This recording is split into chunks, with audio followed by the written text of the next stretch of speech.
Rodrigo. Pascal, pues muchos asuntos, ahora que estás leyendo el último tuit de Donald Trump, salieron los datos de la producción y exportación de vehículos, son datos interesantes, casi se produjeron en el primer trimestre del año 1 millón de vehículos.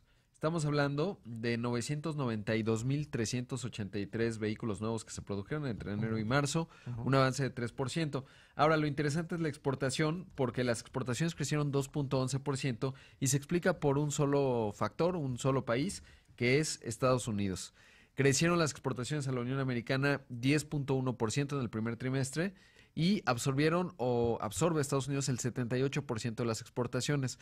El De segundo autos. de De autos. autos. El segundo mercado de exportación es Canadá, pero es muy pequeña. Canadá está encogiendo para México en términos de ser un destino de las exportaciones automotrices, porque representaron apenas 6.7% y una caída de 8.1%. Y luego viene Alemania, que ahí hay un desplome fuerte. Cayeron las exportaciones a Alemania en el primer trimestre 26%. ¿No? Por ahí. Y es apenas el 3.6% de O sea, nuestras Estados Unidos sigue exportaciones. siendo el mercado, Es de forma creciente incluso. de forma creciente. Sí. Y No le digas a hablando, Donald Trump, ¿eh? no, Le va pues a no. molestar mucho escuchar eso. Pues que se ponga a cacarear sus datos de desempleo que salieron bien. Pero bueno, y está con nosotros Pascal, y le agradezco mucho a Moisés Kalach, director del Consejo Consultivo Estratégico de Negociaciones del Consejo Coordinador Empresarial, porque hay mucha actividad, por supuesto, del sector privado mexicano, trabajando en conjunto con el sector privado de los Estados Unidos, por todo este ruido que se va generando, parecería de la dinámica de la elección de los Estados Unidos. Moisés, ¿cómo estás? Buenos días.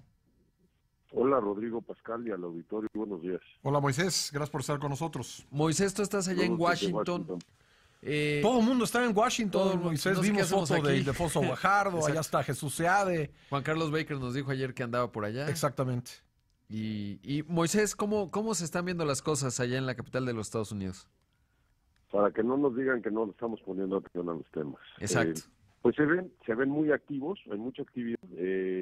Sin duda la elección del 2020 acerca los tiempos políticos. También me parece que las conclusiones de la investigación del fiscal Mueller pues liberaron un poco ese tema y la efectiva.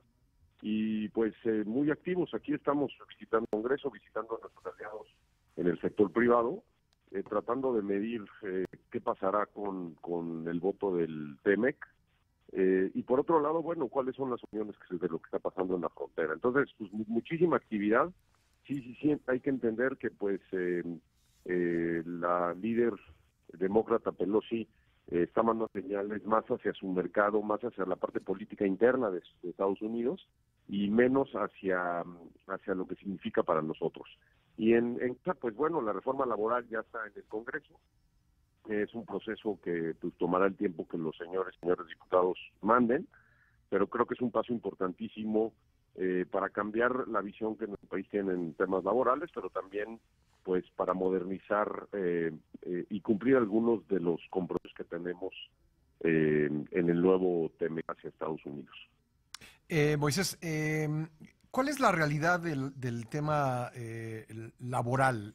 Porque hay quien quiere presentarlo como una presión de Nancy Pelosi, de la presidenta de la Cámara de Representantes, de que se apruebe la legislación laboral y si no, no se aprobará por parte del Congreso de Estados Unidos, o al menos de la Cámara de Representantes, el TEMEC. Y ayer Jesús Seade decía, no, ya es un hecho, se va a aprobar y es de avanzada, es de lo mejor que hay en la materia. Y el presidente López Obrador diciendo, pues es un compromiso de la negociación y lo vamos a aprobar. ¿Cuál es la realidad? Me parece que todos están diciendo un poco la verdad. La realidad es que en la negociación, tanto Canadá como el Partido Demócrata siempre han sido cercanos a la parte progresista laboral y siempre han querido que nuestras leyes laborales sean actualizadas y cambiadas. Por otro lado, nuestro gobierno mexicano también lo es, progresista en temas laborales. Entonces, no es ninguna en particular, pero son todas.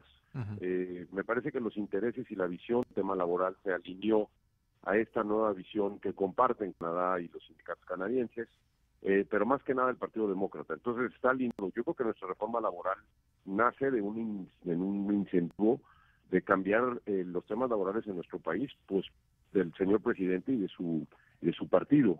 Si no nos hubiera aceptado ese compromiso o ese compromiso en la negociación del tratado.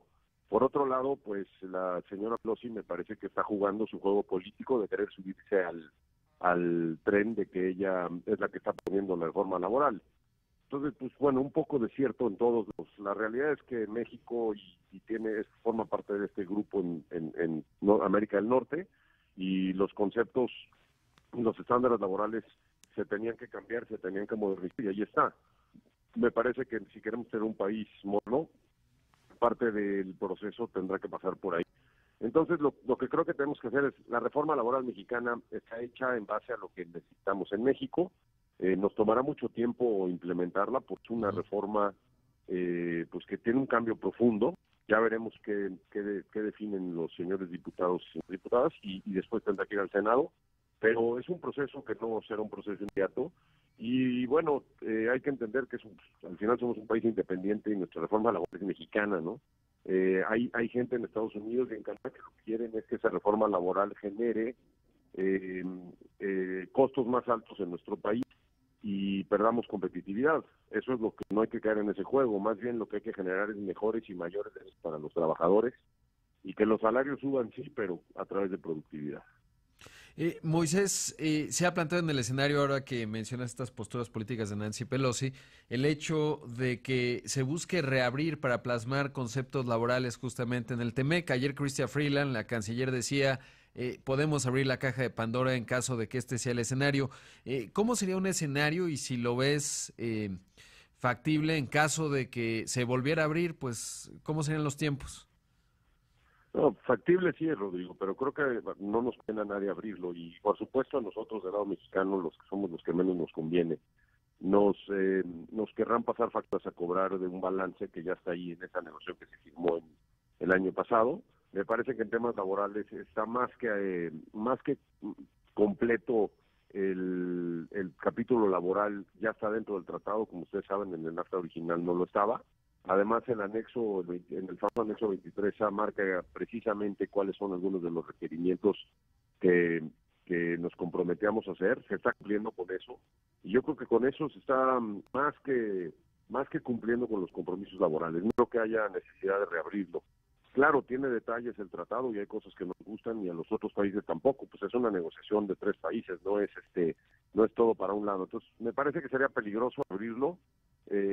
Como están las cosas en Estados Unidos, con una elección tan cerca, con los demócratas teniendo el control del Congreso y con la señora Pelosi manejando los tiempos, me parece que para nuestro país no sería una buena idea abrirlo.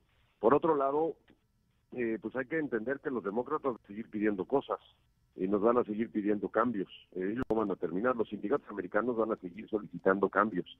Yo creo que hay que poner una raya de hasta dónde vamos a llegar, y no, definitivamente el sector privado no estamos de acuerdo que se reabra. Y parece que en el tema de la frontera, el sector privado estadounidense, esta carta que nos alertabas de Business Roundtable, que agrupa a los CEOs de las compañías de Estados Unidos, generan 25 millones de empleos, en fin, son importantes. El chairman es Jamie Dimon, y más ni menos de JP Morgan, que además forma parte de los consejos de Trump, y hablan justamente pues de la dependencia que tienen del comercio bilateral México-Estados Unidos, 5 millones de empleos. ¿Cómo están jugando el sector privado de los Estados Unidos en función de presionar al Congreso para evitar actos de irresponsabilidad? Pues precisamente formaron esta coalición para apoyar que pasara el TEMEC por el Congreso, y esa misma coalición está trabajando en la relación de México y Estados Unidos, y precisamente la carta es un ejemplo de lo que piensan. De nuevo, nuestros aliados en Estados Unidos, especialmente los aliados en el sector privado y su músculo político en Estados Unidos, son los que nos pueden ayudar a resolver estos problemas. Obviamente aquí en Estados Unidos nosotros tenemos que arreglarlos en casa, ¿no? Pero es una clara muestra de la importancia de la relación bilateral y la importancia que tiene no solamente el lado económico, sino más allá de eso.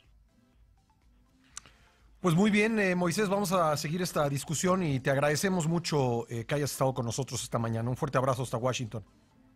Igualmente, a la orden, buen día. Gracias, ahí escuchamos a Moisés Kalach, qué bueno, pues sí, realmente incluso ayer vimos por primera vez que la secretaria de Economía, Graciela Márquez, hacía un pronunciamiento en función de mantener separados los temas de migración, de comercio, Pues sí, es que es indispensable, pero sí que... imagínate que todo se mezcle. Pues, no llegamos muy lejos, ¿no? Sí.